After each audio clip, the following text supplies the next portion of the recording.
أعوذ بالله السميع العليم من الشيطان الرجيم. بسم الله الرحمن الرحيم.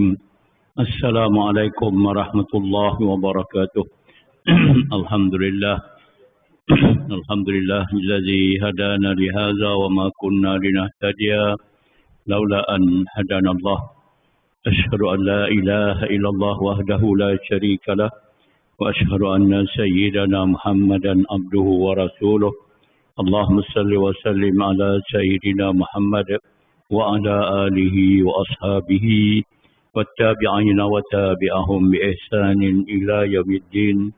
سبحانك لا علم لنا إلا ما علمتنا إنك أنت العليم الحكيم. قال رب اشرح لي صدري ويسر لي أمري واحلل عقدة من لساني يفقه قولي. اللهم ربي أعوذ بك من همزات الشياطين وأعوذ بك ربي أن يحضرون ونعوذ بكلمة الله التامة من شر ما خلق. بسم الله الذي لا يضر مع اسمه شيء في الأرض ولا في السماء وهو السميع العليم. بسم الله الذي لا يضر مع اسمه شيء في الأرض ولا في السماء وهو السميع العليم. بسم الله الذي لا يضر مع اسمه شيء في الأرض ولا في السماء وهو السميع العليم. ولا حول ولا قوة إلا بالله العلي العظيم. رضينا بالله ربا وبالإسلام دينا وبمحمد نبيا ورسولا وبالقرآن إماما. Alhamdulillah, syukur kepada Allah SWT. Sama-sama kita panjatkan kerana dengan limpah kurnia Allah, kita taufik dan hidayah daripada Allah. Dan Allah keturunkan ke atas kita dapat sama-sama kita berada di bawah Allah SWT pada pagi yang berbahagia ini. Untuk dapat sama menunaikan solat fardu subuh berjamaah. Sampai kita dapat menunaikan ibadah sunnah, sama-sama dapat berzikir menyebut nama Allah. Dan sama-sama dapat mengaminkan doa yang dibacakan oleh Tuan Imam tadi. Mudah-mudahan doa kita dimakbulkan oleh Allah. Allah ampunkan dosa kita, dosa kedua apa kita, dosa seluruh kaum muslimin, muslimat, mukminin dan mukminat. Allah tingkatkan keyakinan dan keimanan kita dengan amal saleh yang kita lakukan untuk rika Allah, bersiapan bertemu dengan Allah di hari akhirat. Mudah-mudahan Allah redha ke atas kita dalam pertemuan tersebut dan terlebih dahulu naklah kita redha di atas segala ketentuan Allah SWT sepanjang kita berada di muka bumi Allah. Allah tingkatkan keyakinan dan keimanan kita untuk beramal dengan ajaran agama Allah seperti mana yang diajar oleh Rasulullah SAW, kerana Rasulullah adalah utusan Allah. Manusia yang menjadi contoh tauladan mengamalkan ajaran agama Allah SWT sehingga hari kiamat. Mudah-mudahan juga kita dapat mengucap salawat ke atas baginda SAW kerana Allah dan para malaikat bersalawat ke atas baginda SAW. Allahumma salli ala Muhammad wa ala ali Muhammad. Allahumma salli ala Muhammad wa ala ali Muhammad. Allahumma salli ala Muhammad wa ala ali Muhammad. Mudah-mudahan dengan ucapan salawat kita akan dapat syafaat di sisi Allah SWT seperti mana janji oleh Allah pada hari akhirat, dan mudah-mudahan dengan syafaat tersebut kita akan dapat menuju syurga Allah SWT mengiringi baginda Rasulullah SAW dan para Rasul SAW sekalian.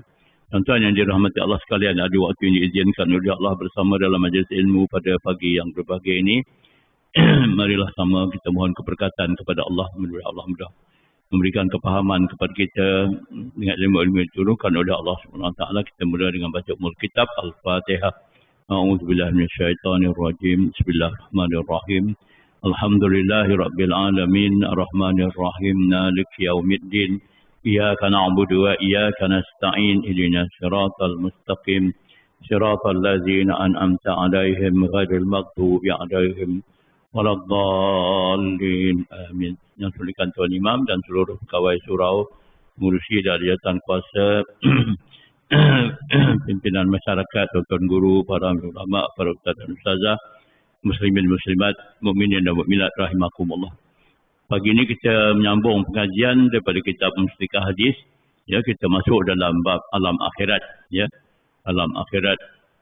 Jadi pada muka surat 202, ya, hadis ini. Kita pertamanya pasti kita yakin kita akan berada di alam akhirat. Nombor satu, kita taklah yakin. Ya, alam akhirat satu yang gaib, yang keduanya alam akhirat ini gaib. Ya, dalam peristiwa Isra dan Mi'raj, Rasulullah ditunjukkan oleh Allah Subhanahu Wa Taala melalui laluan-laluan yang dibawa oleh malaikat Jibril tentang alam akhirat. Diperlihatkan kepada baginda sallallahu alaihi wasallam. Ya. Yang ketiganya, hendaklah yakin bahawa permulaan kepada alam akhirat itu adalah sakaratul maut. Ya, permulaan kepada alam akhirat dipanggil sakaratul maut. Dan ataupun kita kata sampai ajal, ya, rombongan ajal sampai. Alam akhirat ni bermula apabila rombongan ajal sampai kepada setiap orang. Kullu nafsin za'iqatul maut. Ya, setiap yang bernyawa akan merasai za'iqah, kesakitan sakaratul maut. Za'iqatul maut tu mana? Za'iqah tu kesakitan sakaratul maut. Ya, yang tak dapat dirasai oleh sesiapa juga yang hidup. Ya, yang hidup dalam keadaan hidup ini, ya, walaupun hancur badan kita, walaupun ya, terburai perut dan sebagainya pun sakitnya tidak seperti sakaratul maut. Jadi za'iqah maut. Kemudian walikulli ummatin ajal. Pada setiap umat itu, pada setiap orang itu ada ajal. Ada ajal ni maknanya dipanggil, kalau kita hidup ni sampai masa lah. Ya, sampai masa. Jadi sampai masa ni tak mengira sakit ke, sehat ke, tengah makan ke, ya, baru lepas solat ke, baru lepas mengaji ke, ya, baru lepas ziarah kubur ke, ya, baru hantar orang kubur, dia pula mati. Begitu. Jadi ajal ni dia satu rombongan lah. Rombongan para malaikat yang diketuai oleh Israel, ya, Israel dan malaikat biasanya yang diiringi oleh malaikat rahmat. Ya, apa lagi rombongannya tak tahulah berapa ramai Israel yang datang. Rombongan Israel tu, ya. Maka bila sampai saja dia akan cabutlah nyawa kita. Likulli ummatin ajal. Iza jaa ajaluhum la yastakhiruna sa'ah wa la yastaqdimun. Ya, dalam surah Al-A'raf kalau tak salah ayat 39 atau 59. Tapi ada perkataan 9 lah, 49 39 kan. Ya. Jadi ada dua. Satu, kullu nafsin za'iqatul maut. Ya, setiap yang bernyawa akan merasai kematian, sakitnya kematian. Makna roh tu akan keluar. Kemudian yang keduanya, likulli ummatin ajal. Ajal tu sampai. Ajal sampai. Ajal sampai bukan kerana itu, kerana ini, kerana itu, kerana ini. Sebab tu salah kalau bagi kita, salahlah bagi kita orang yang beriman kepada Allah, beriman kepada ajal. Ajal ni wajib kita imani, beriman kepada ajal. Kena ingat.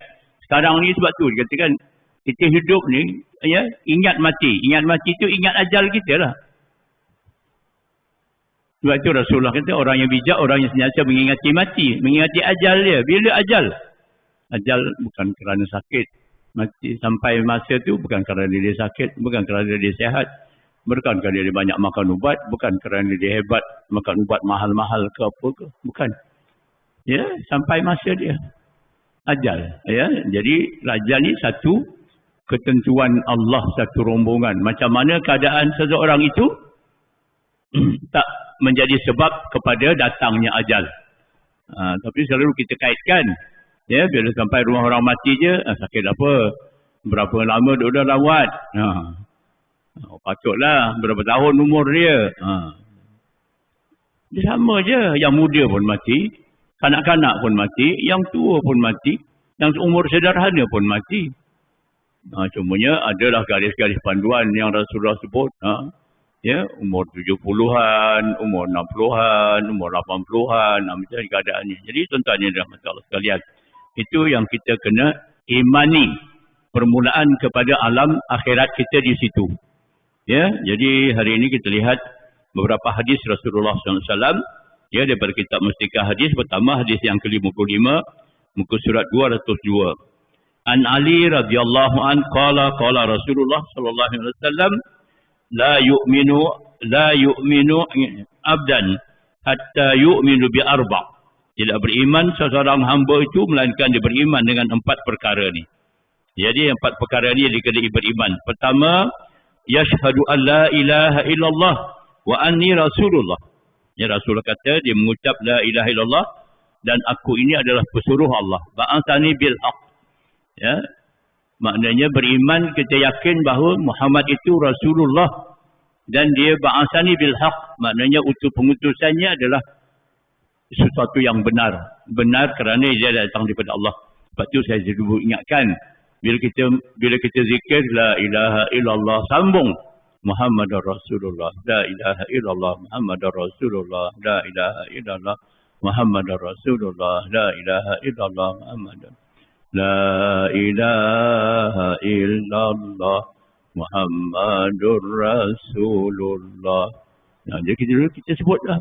Sebab Allah yang Rasulullah mengajar begitu, mengucap la ilaha illallah, ini Rasulullah. Jadi kita kata Muhammadur Rasulullah. Jadi kita sebut Muhammad lah. Ini itu aku Rasulullah kata. Tapi dalam hadis kita sebut Muhammad Rasulullah pertama. Yang keduanya, ya, yu'minu bil maut. Beriman dengan kematian. Ini tadilah. Beriman dengan kematian, ajal. Ya, yakin setiap kita ada ajal. Saya ada ajal, anak semua ada ajal. Tunggu je lah ajal tu bila dia. Maknanya saat kematian. Ajal tu kalau kita terjemahkan, kita saat kematian kita. Saat kematian. Kematian ni satu saat je. Dia bukan ada 2 saat panjang. Tak ada je. Cumanya yang lama tu sakit lah. Sakit tu, kan sakit tu bawa kau dah mati? Tak. Bukan sakit. Sampai ajal dia.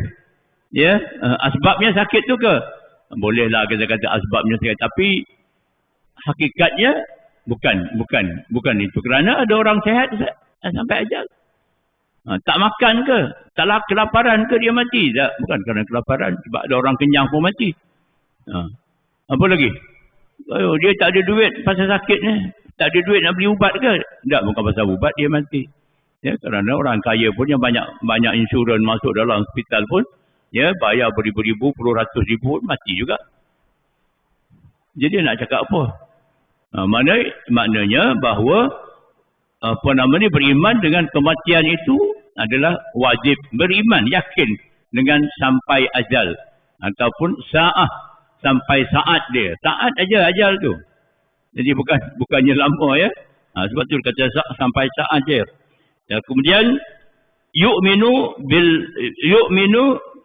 bil ba'si ba'dal maut. Ya, beriman dengan kematian, beriman dengan kebangkitan sesudah kematian. Bangkit sesudah mati kita yakin. 4 perkara ni mana mengucap la ilaha illallah dan Muhammad itu pesuruh Allah. Kemudian beriman dengan kematian. Yang ketiganya beriman dengan bangkit selepas kematian. Hidup selepas kematian. Beriman kita, wajib kita beriman. Dan yang akhirnya iaitu yu'minu bil qadar. Beriman dengan qada dan qadar. Qada dan qadar ni adalah ketentuan daripada Allah. Setakat itu jelah ketentuan Allah untuk kita dekat dunia ni. Ya, berapa tahun? 40 tahun, 50 tahun, 60 tahun, 70 tahun, 80 tahun, 90 tahun, 100 tahun habis. Kadar itu je. Ya. Orang beruntunglah orang yang ada ratus-ratus tahun. Ya, ada kelebihan, ada itu je, tak sama je. Sama je. Ya. Yang ada kelebihan iman dan takwa. Nak macam mana? Inna akramakum indallahi atqakum. Ada orang kata umur dia tua, marilah jumpa dengan dia, ambil barakat apa semua. Tak. Umur yang berkat, ya, umur yang diberkati. Belum tahu makna diberkati itu, dikasih umur yang panjang itu macam mana. Dah itu rezeki dia, dah itu kadar yang ditentukan oleh Allah. Dah itu sampai umur dia sampai begitu panjang dia. Kadar beriman dengan kadar itu tentuan Allah. Cakap 90 tahun, 100 tahun, begitu ya. Jadi 4 perkara ni wajib kita imani. Beriman pada, ya, ucapan kalimah la ilaha illallah Muhammadur Rasulullah. Pertama, ya, yang bahawasanya pengutusan Rasulullah itu adalah sesuatu yang benar. Yang kedua, beriman dengan kematian. Yang ketiga, beriman dengan kebangkitan selepas kematian. Di mana yang makna loophole yang manusia jarang ada. Beriman, manusia ni beriman selepas kematian, ya, kebangkitan selepas kematian. Itu ramai orang tak peduli. Qada dan qadar tu adalah sikit-sikit, tapi Yang beriman dengan kebangkitan selepas kematian itu, ramai orang tak peduli. Ramai orang tak kisah. Sebab tu, 4 perkara ni, kalau kita tengok ya, syaitan duduk ganggu kita dekat kepala, otak kita, dengan otak ni. Syaitan duduk mainkan dengan perkara ni. Pengutusan Rasulullah. Sebab tu pengutusan Rasulullah tu, ya, ada yang mempersendakan, ada yang memperolok-olokkan, itu sahaja lah. Mana-mana pun kata lah, ya. Mempermain-mainkan pengutusan Rasulullah. Ya. Tak nak ikut Rasulullah, ya. Hukum Rasulullah. Contohnya, ya, dalam Al-Quran suruh sembahyang, tapi Al-Quran tak sebut pun. Ya, nak suruh denda orang sembahyang, nak suruh orang sembahyang. Saya tak percaya dengan Rasulullah. Rasulullah yang suruh bakar rumah orang tak sembahyang. Duduk tepi masjid, rumah besar-besar tepi masjid, Rasulullah kata pergi bakar rumah tu. Itu dalam hadis. Mana dia kata pula, oh tak ada hukum. Hukum takzir lah tu. Dulu hukum takzir nak buat penjara, tak ada. Nama-nama Rasulullah nak buat penjara, tak ada. Dinding apa semua, tak ada. Perintahnya bakar. Sekarang ni, rumah dia tepi surau, tepi masjid, semayang tak ada. Nak buat apa? Nanti yang ada hukum takzir tu. Lepas tu, dikata hukum tu buatan manusia lah. Ini kepala otak apa ni sebenarnya? Kepala otak syaitan lah. Itu je. Kita tak ada pilihan dah. Nak jawab apa? Depan Allah ataupun kita ni sebagai ulama nak cakap apa? Syaitan lah tu. Syaitan marah. Oh janganlah Ustaz kasar sangat Ustaz. Apa dia lagi? Udkhulu fis-silmi kafah. Masuklah kamu ke dalam Islam seluruhnya. Maknanya apa makna seluruh tu? Ikut Rasulullah. Islam ikut Rasulullah. Berapa banyak hadis Rasulullah? Berjuta hadis Rasulullah. Kita tak tahu satu hadis, kita tak tahu. Sebab tu dia kata mana ada hukum nak menghukum orang tak solat. Mana ada nak menghukum orang tak tutup aurat. Apa kita tahu ke? Banyak mana hadis yang kamu tahu? Oh nak ikut Quran. Hadis Rasulullah tak ikut. Allah suruh ikut hadis Rasulullah. Ini ikut Allah. Allah suruh ikut hadis Rasulullah tak nak ikut. Mana betul iman tu? Cubalah gunakan dengan akal yang tenang, yang fikiran yang tenang. Dan memang akal kita ni, ya, dia nak membawa kita kepada pengaruh, ya, atau pengaruh dengan syaitan. Boleh, kita boleh lawan syaitan tu, bukan tak boleh. Ya, akal kita ni kita boleh pujuk, bukan tak boleh. Dengan syaratnya, ya, berimanlah. Beriman tadi macam mana caranya? Banyak sebut zikir. Zikrullah. Tak juga kata mudah ya, la ilaha illallah Muhammadar Rasulullah, la ilaha illallah Muhammadar Rasul. Situ dulu kita yakin Rasul utusan Allah. Nanti Allah terangkanlah yasrah sadrahu lil Islam. Kita ucap itu, maka Allah terangkan hati kita dengan Islam. Ya, kerana yang bawa Islam itu adalah Rasulullah. Jadi kalau kita tak mengucap la ilaha illallah, la ilaha illallah, la ilaha illallah, tinggalkan Muhammad Rasulullah itu, lama-lama ketinggalan Muhammad Rasulullah itu. Ada hujah, ada akal, ada apa ni, ada munasabahnya. Sebab tu kita banyakkan ucapan. Nanti dia akan datang sikit-sikit. Ya, cinta kita pada Rasul, kita nak tahu apa yang Rasul buat. Ya, kita bila orang cakap apa ini daripada Rasulullah, kita pun rasa takut dan sebagainya. Bukan bila cakap ini daripada Rasulullah. Rasulullah siapa? Itu dia soalnya pula. Rasulullah tak manusia biasa. Rasulullah tu bangsa Arab. Hidup dalam kebudayaan Arab. Hidup dalam komuniti Arab. Itulah dihujah-hujahnya begitu. Akal syaitan semuanya. Ini tuan-tuannya dalam hati Allah sekalian. Hanya seorang saja Rasul utusan Allah. Ya, yang tinggal yang akhir zaman yang Allah sebut. Satu je Muhammad je. Kalau banyak, bolehlah kita petikai, bolehlah kita itunya macam-macam nak berhujah macam-macam. Kenapa dia Muhammad, kenapa tidak ini, kenapa tidak ini. Bolehlah kita berhujah. Allah sebut seorang.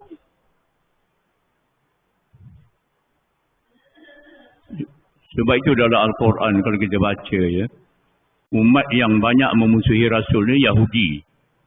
Ya, Yahudi. Sebab itu dalam Al-Quran Allah sebut pengutusan Musa alaihissalam kepada bangsa Bani Israel atau Yahudi ni, ya, Allah ulang dalam Al-Quran. Kalau kita kata, kalau saya baca tu, Apalah nak ulang? Allah dah sebut dalam Taurat, kitab Taurat dah sebut dah tentang pengutusan Musa untuk Bani Israel, dan di situ akan disebut Nabi akhir zaman bernama Muhammad sallallahu alaihi wasallam. Cukup. Tapi tidak Allah ulang banyak kali dalam Al-Quran, ya, dalam surah Al-Baqarah pun ada, dalam surah Al-Maidah pun ada, dalam surah An-Nisa pun ada. Allah ulang Musa alaihissalam kepada Bani Israel dan bangsanya Yahudi laknatullah, ya, Allah ulang apa yang Allah sebut kepada Musa, ya, dan sampaikan kepada Bani Israel, dan apa yang ditentang oleh Bani Israel atau Yahudi ini tentang ajaran yang dibawa oleh Nabi Musa. Kenapa diulang pada zaman Muhammad sallallahu alaihi wasallam dalam Al-Quran, turun Al-Quran? Sebab menentang Rasul itu Allah sebut. Siapa bangsa yang kuat menentang Rasul? Yahudi lah. Bani Israel bangsa Yahudi lah. Siapa yang kuat menentang Rasul kepada Nabi Isa AS? Nasara lah. Ya, iaitu Kristian. Nasara itu Kristian. Kepada Muhammad, siapa dia lagi? Siapa lagi? Kepada Muhammad SAW, siapa yang kuat menentang? Umat Islam. Ya, umat Islam yang terpengaruh dengan pemikiran Yahudi dengan pemikiran Nasara. Mudah je jawapannya. Mana kita kata, oh aku tak terpengaruh, aku tak ada, sama je. Kamu perasan tak kamu menentang Muhammad SAW, kamu menentang ajaran yang dibawa oleh Rasulullah SAW dengan agama Islam yang dibawa? Sama tak seperti mana PL Yahudi menentang Musa AS yang membawa kitab Taurat? Sama tak PL Nasara yang menentang Nabi Isa yang membawa kitab Injil? Sama tak? Sebab dia ulang dalam Al-Quran benda yang sama. Jangan jadi macam itu. Itu maksudnya. Sebab itu selepas Muhammad SAW, daripada Muhammad SAW, banyak hadis-hadis yang menerangkan tentang ajaran agama kita. Ya, memang tak ada kata menutup aurat tak disebut, tapi dalam hadis ada sebut. Ya, sembahyang, ya, tidak ada kaifiat sembahyang dalam Al-Quran pun, ya.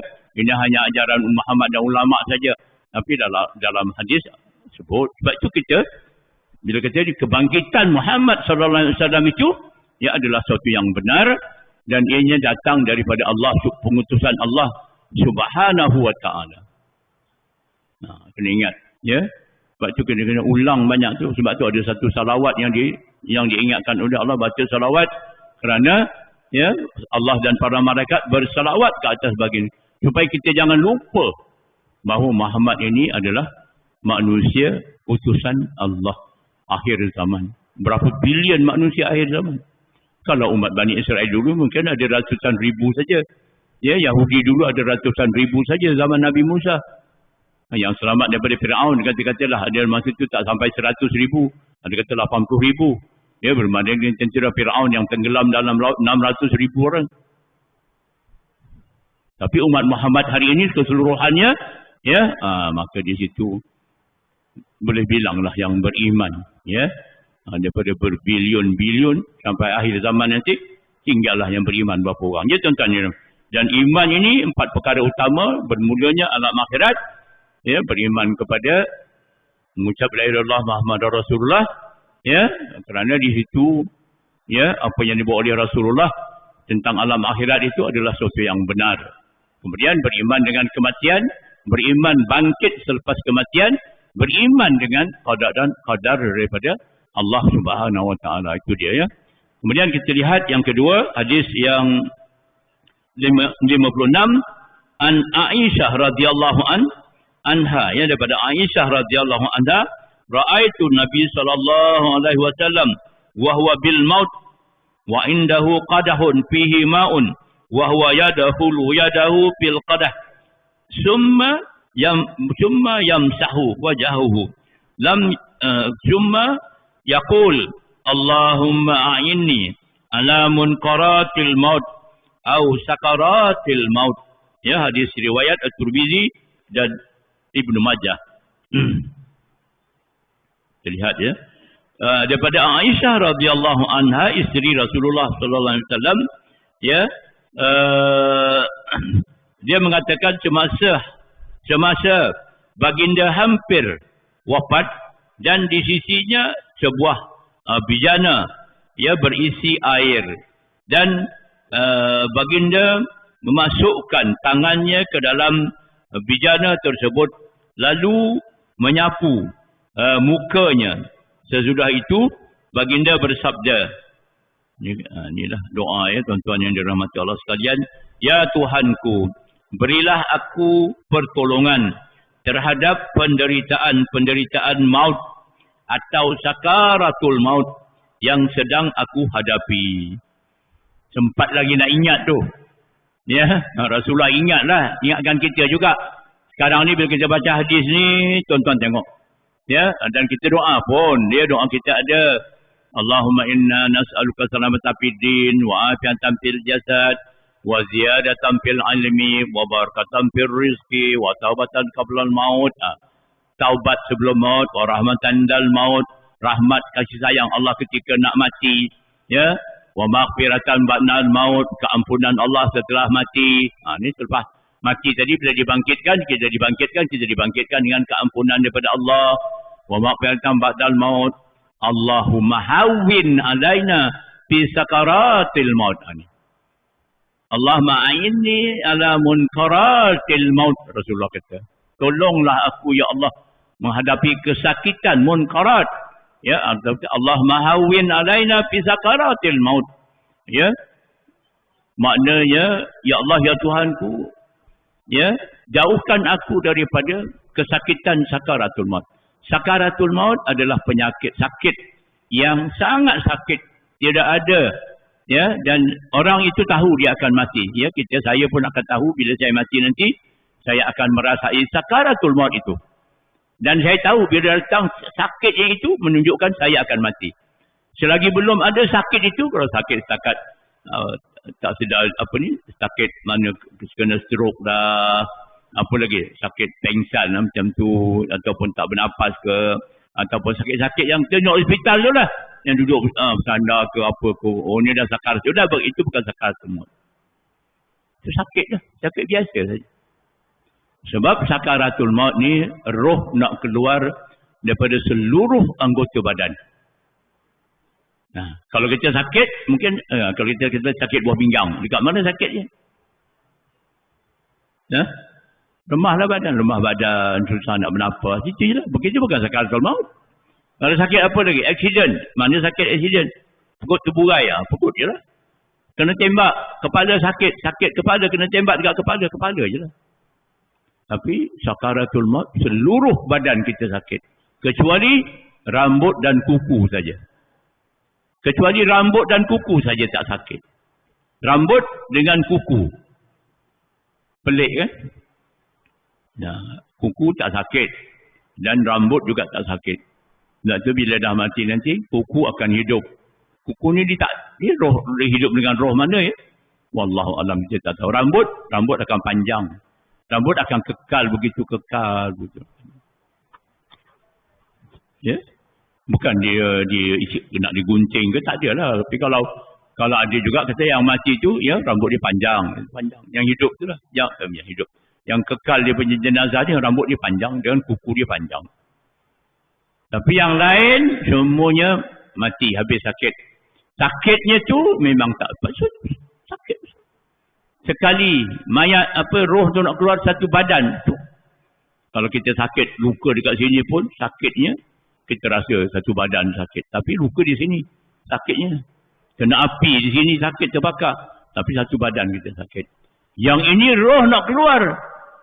Keluarnya dekat mana kita tak tahu. Bukan dekat kepala, bukan dekat ujung kaki, bukan dekat ujung jari. Wallahu alam. Cuba bayangkan. Maka itu satu kesakitan. Dan Rasulullah merasai sakit. Tapi kenapa Rasulullah sapu air dekat muka? Sapu air dekat dada. Ambil air, celup tangan, disapu dekat muka, ambil celup dekat dada. Kenapa? Kerana dia kata yang lebih merasai sakit itu. Yang lebih merasai sakit di kepala dan di dadanya. Lebih merasai sakit. Akal dan kepala kita ni. Banyak dada kita. Dada tu ada iman, kurang jugalah. Tapi kalau akal, Ya, akal yang banyak membohong, banyak mendusta, banyak otak dalam hidup ni, siaplah kau. Akal yang istihza, bermain-main, ya, bergurau-gurau dengan ayat-ayat Allah Subhanahu Wa Taala, mempersendakan ayat Allah, istihza, ya. Akal semula tu. Tentulah sakitnya lebih. Katanya lah, ya, begitu sakitnya lebih. Isyaratnya Rasulullah sapu kepala dan sapu dada. Dada iman. Kalau iman tu banyak, insya-Allah tak sakit. Kalau dalam kepala banyak Al-Quran, banyak hadis Rasulullah, tak sakit insya-Allah. Kalau tak ada, kosong kepala, bawa akal pembohong je, bawa mati, sakitlah kepala tu. Ketika sakaratul maut, ya. Tuan-tuan yang dirahmati Allah sekalian. Seterusnya kita lihat ayat hadis 57. Wa anha aidan, dan daripada Aisyah juga mengatakan qalat ma aghazu ahadan bihauni mauti ba'da allazi ra'aitu min syiddatil maut Rasulullah sallallahu alaihi wasallam. Masya-Allah, ya. Hadis At-Tirmizi juga dan Nasa'i daripada Aisyah juga katanya, aku tidak memandang elok atau merasa iri hati kepada sesiapa pun dengan sebab mudah dan ringannya sakaratul maut yang aku melihat kesukaran Rasulullah menghadapi sakaratul maut. Apa maknanya? Maknanya Rasulullah pun menghadapi sakaratul maut, kepayahan. Ya, itu Rasulullah kekasih Allah. Memanglah dalam hadis pun ada disebut, ya, bila bila Rasulullah itu kesakitan, maka Jibril, ya, diisyaratkan kepada Rasulullah. Jibril datang kepada Israel. Wahai Israel, tak adakah cara lembut, lebih lembut, ya, untuk mencabut nyawa, untuk mencabut roh kekasih Allah. Israel kata ini lembut dah ni, ini paling lembut dah ni. Paling lembut aku sambut. Itu saja yang mampu dilakukan oleh malaikat rahmat kepada Israel. Yang itu yang disebutkan oleh Aisyah ni. Ya, aku tidak cemburu melihat sesiapa juga yang menghadapi sakaratul maut. Kalau dikata senang ke, mudah ke, relax je ke apa ke, aku tidak cemburu. Kerana aku melihat sendiri Rasulullah SAW sakit menghadapi sakaratul maut. Kalau Rasulullah sakit, takkan kita tak sakit? Itu maksudnya ayat ini. Ya, jadi tuan-tuan yang dirahmati Allah sekalian, kita bersedialah. Saya bersedia, tuan-tuan bersedia. Bersedia apa? Zikirlah banyak-banyak dan doalah. Ya, jangan tak apa. Allahumma hawwin alaina fi sakaratil maut, ya. Ya Allah, ya Tuhanku, ya, jauhkanlah daripada sakaratul maut, munkaratil maut. Sakarat hawwin alaina fi sakaratil maut. Ya, apa munkaratil maut. Ya, kena ingatlah. Ya, bila dah sakit, bila dah sehat-sehat, bila dah bangun pagi, dah hidup, ya, malam nak tidur malam, ingat sakaratul maut. Ya, kerana dia adalah satu rombongan, ya, rombongan ajal yang akan tiba, ya, bila sampai waktu yang ditentukan oleh Allah Subhanahu Wa Taala. 85 hadis an Anas radhiyallahu anhu Rasulullah sallallahu alaihi wasallam qala inna rabbi tabaraka wa ta'ala yaqul wa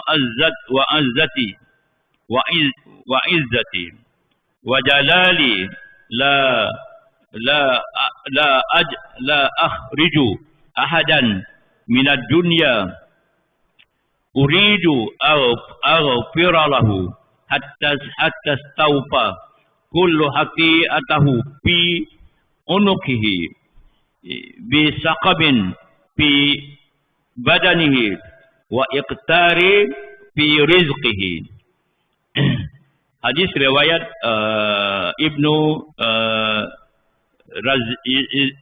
Ibnu Razin daripada Anas bin Malik radhiyallahu. Rasulullah SAW bersabda, sesungguhnya Tuhan yang Maha Suci dan Maha Tinggi berfirman, ya, hadis qudsi, demi kemuliaan dan kebesaranku, aku tidak akan mengeluarkan daripada dunia, yakni mematikan seseorang itu yang aku hendak mengampunkan dosanya sehingga aku sempurnakan balasan tiap-tiap kesalahan yang ditanggungnya dengan ditimpakan penyakit pada badannya dan kesempitan pada rezekinya. Nampak tak? Ya. Jadi syukurlah pada Allah. Sebab kalau kita ada sakit, syukur pada Allah. Istighfar banyak-banyak kepada Allah. Ya, kerana sakit ini Allah nak mengampunkan dosa kita. Kena ingat dia, ampunkan dosa kita yang lalu-lalu. Kita tak tahu. Kita, aku tak ada dosa pun. Aku tak ada. Jangan fikir aku tak ada dosa. Ya, kita banyak dosa. Dosa apa kita tak tahu. Hanya Allah yang tahu. Jadi dalam hadis ni kata, kalau Allah beri sakit, reda kita. Mak kita sakit ke, menghadapi orang sakit ke, payahnya lah dia sakit, kesiannya lah dia. Kesiannya lah itu. Kesian lah. Tak pernah. Tolonglah. Orang kewajipan yang hidup menolong orang yang sakit. Sakit itu saja. Sakit itu Allah beri. Kenapa? Ya, kalau ada yang sakit tu, alhamdulillah lah. Dia syukur pada Allah. Patutnya yang sakit syukur pada Allah. Kerana Allah sebut, pertama aku nak ampunkan dosa mereka. Ya, dosa-dosa mereka yang lalu yang banyak. Dan akan meringankan bebanan di alam akhirat. Yang kedua, Allah beri kesempitan rezeki. Nah, bila orang, contohnya orang dah pensin lah kan. Bila dah pensin, tak ada apa lagi dah. Kemudahan. Sikit sangat kemudahan yang ada. Pensin pun sikit. Ya. Harga barang pun mahal. Macam-macam lah sekarang ni kan. Contohlah. Ya. Sakit pun bertambah. Macam-macam penyakit pula lagi datang dalam kehidupan ni. Jadi bila sakit itu, dengan kesempitan hidup, ya, itu tandanya Allah nak ampunkan dosa dengan syarat kita reda. Sampai ke tahap reda tu yang payahnya. Kebanyakan kita tak sabar nak menghadapi kesakitan. Itu Allah uji kita. Kebanyakan kita tak sabar bila menghadapi kesempitan hidup. Rezeki tak ada, apa tak ada. Ya. Tak sabarlah. Ya, dan yang ketiganya, kebanyakannya kita jarang nak bersyukur. Ya, bersyukur kepada Allah. Bila Allah beri tambah kebaikan-kebaikan kepada kehidupan kita. Kebaikan, barakah tu kebaikan. Itu pun satu hal juga. Ya, kita menjadi sombong, kita menjadi angkuh bila kita mendapat rezeki yang melimpah ruah. Sedangkan itu juga adalah ujian Allah. Kita lupa. Jadi tuan-tuan yang dirahmati Allah sekalian, dua perkara yang disebutkan ini, ya, kalau kita dah mula ada sakit sana, sakit sini, sakit sana, sakit sini. Jawapan yang paling baik saya nak beri, istighfar banyak-banyaklah. Jangan lupa beristighfar. Astaghfirullahalazim allazina. Kemudian kalau munajatnya, kena ingat munajat Nabi Yunus, Nabi Ayub, ya.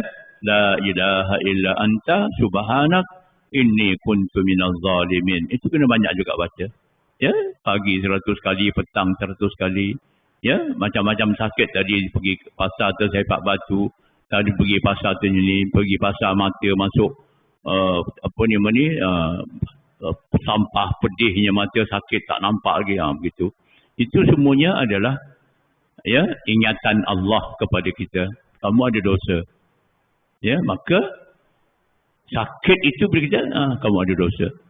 Bila kurang rezeki, aku nak makan ini tak dapat, nak beli duit tak ada. Sabar. Aku nak makan ini, ingat dengan makan, tapi duit tak ada. Ya, sabar. Lepas tu, bila sabar tu bukan sabar macam tu je, istighfar banyak-banyak. Astaghfirullahalazim. Ya Allah, ya.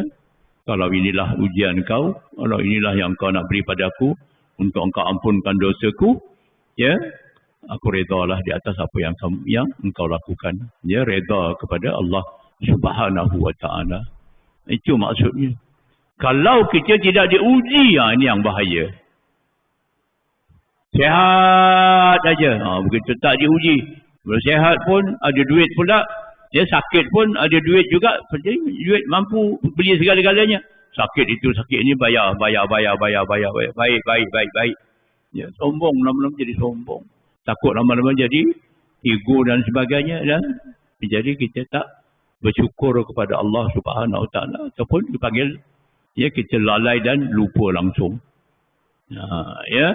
Jadi kalau kita ada sakit tu, kita terima, dan sakit itulah sebenarnya adalah ingatan daripada Allah Subhanahu Wa Taala kepada kita supaya kita bertaubat kepada Allah dan Allah nak ampunkan. Yang paling penting Allah nak ampunkan dosa kita. Saya tak ada lorong, tak ada jalan nak mengingatkan kepada tuan-tuan.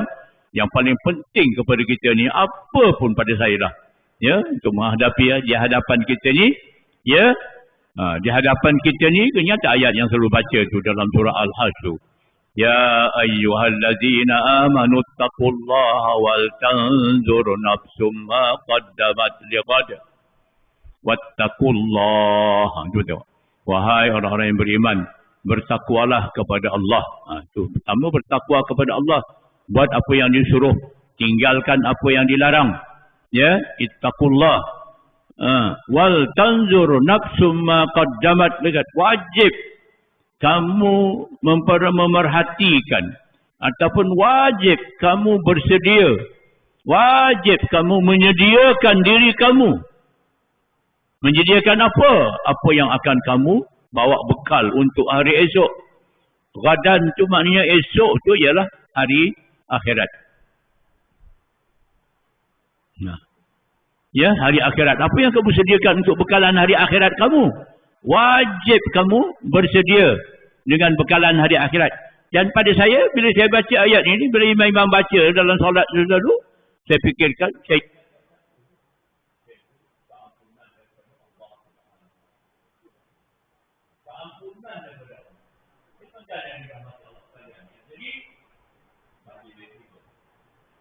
ada sikit lagi. Ya, saya nak habis dah. Jadi, apa yang perlu ialah ingatkan tu. Apa yang Allah sebutkan, wattaqullah. Sekali lagi ingatkan, wattaqullah, ittaqullah adalah sebaik-baik bekalan.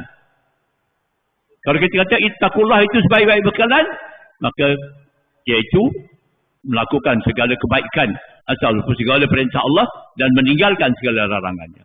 Dan takwa itu sebaik-baik kebaikan, sebaik-baik bekalan ialah keampunan daripada Allah. Istighfarlah banyak-banyak. Astagfirullah. Tapi bukanlah taubat. Ya. Istighfar taubat. Tapi bukanlah kata istighfar. Dia sebut istighfar nanti. Istighfar dah banyak dah Ustaz. Tapi tak semayang juga. Istighfar dah banyak dah Ustaz. Tak bertutup aurat juga. Tak boleh lah.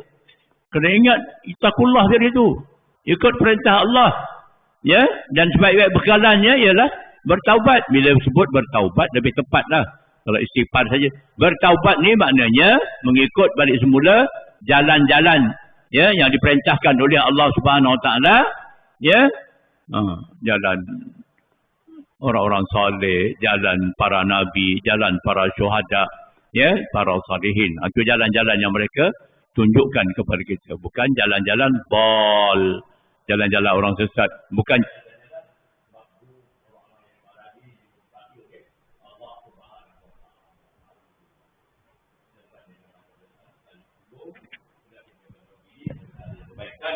ya, untuk diri saya, ingatan untuk diri saya dan juga untuk kita semua. Wallahu a'lam. A'udzubillahi samil alim minasyaitonir rajim. Bismillahirrahmanirrahim. Alhamdulillahirabbil alamin.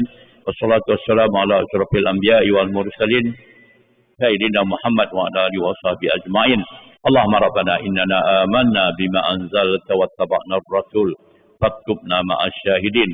Allahumma rzuqna mutaba'atin nabiy sallallahu alaihi wasallam أول وآخر وظاهر وباطن وقول وفعل وعبرة وعملا صالحا ووعده برحمتك يا أرحم الراحمين. ربنا آتنا في الدنيا حسنة وفي الآخرة حسنة وقنا عذاب النار. اللهم اجعل هذا جمعنا جمعا مرحوما وتفرقنا من بعد هذا تفرقا معصوما واغفر الله لنا. ربنا عليك توكلنا وإليك أنبنا وإليك المصير. وصلى الله على سيدنا محمد النبي الأمي وعلى آله وصحبه وبارك وسلم والحمد لله رب العالمين. اللهم سبحانك اللهم وبحمدك أشهد أن لا إله إلا أنت أستغفرك وأتوب إليك. بسم الله الرحمن الرحيم. والعصر إن الإنسان لفي خسر إلا الذين آمنوا وعملوا الصالحات وتواصوا بالحق وتواصوا بالصبر. صدق الله العظيم. وبالله التوفيق والهداية. والسلام عليكم ورحمة الله وبركاته.